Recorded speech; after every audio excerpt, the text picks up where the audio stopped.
adalah kenyataan kehidupan manusia yang selalu ingin mengetahui lebih mendalam dirinya sendiri dalam berhubungan dengan dunia luar beserta isinya. Ini disampaikan oleh Sukiman pada tahun 1992. Adapun beberapa tujuan dari sosiologi pendidikan adalah yang pertama sebagai analisis proses sosialisasi, yang kedua sebagai analisis kedudukan dalam masyarakat, yang ketiga sebagai analisis sosial di sekolah antara sekolah dan masyarakat, yang keempat sebagai dasar ketentuan tujuan pendidikan, yang keenam adalah sebagai sosiologi terapan, dan yang terakhir adalah sebagai latihan bagi petugas pendidikan. Yang kedua saya akan menjelaskan tentang proses interaksi sosial di sekitar saya selama mewabahnya COVID-19. Social distancing memang tidak bisa kita lakukan karena pada dasarnya manusia adalah makhluk sosial yang saling membutuhkan satu sama lain. Maka dari itu pemerintah menerapkan physical distancing. Interaksi sosial di sekitaran saya masih tetap dilakukan, tetapi memang seperti ada pembatasan. Mereka melakukan interaksi apabila hal tersebut sangat penting. Contohnya berbelanja di pasar dan lain-lain. Kemudian kita pun tetap harus menjaga jarak 1 meter dari orang lain.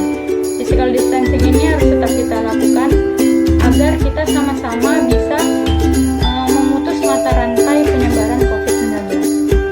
Yang ketiga, bagian pertama saya akan menjelaskan tentang kelas sebagai sistem sosial dan interaksi yang dilakukan secara online atau daring. Sejumlah perguruan tinggi di Indonesia saat ini menutup perkuliahan tatap muka dan digantikan dengan kuliah daring atau online untuk mengantisipasi penyebaran virus corona atau biasa kita sebut COVID-19. Seperti yang kita ketahui, kuliah online ini digunakan pada saat mewabahnya virus corona, yang dimana mahasiswa harus menghadapi keluh kesahnya saat melakukan kuliah online atau daring yang sering terkendala oleh koneksi internet yang kurang memadai. Banyak dari kita pasti ada yang tinggal di daerah pelosok, sehingga untuk mendapatkan koneksi internet yang baik harus pergi ke suatu tempat terlebih dahulu. Kemudian juga kuliah online ini memerlukan banyak paket atau banyak kuota untuk mengikuti perkuliahan dengan baik. Di masa-masa, dan sama-sama juga kita ketahui, di masa-masa pandemi ini atau di masa-masa tidak kuliah ini, pemasukan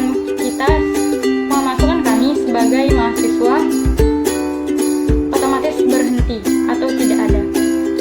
Padahal kami juga harus membeli paket kuota untuk mengikuti keperluan kuliah.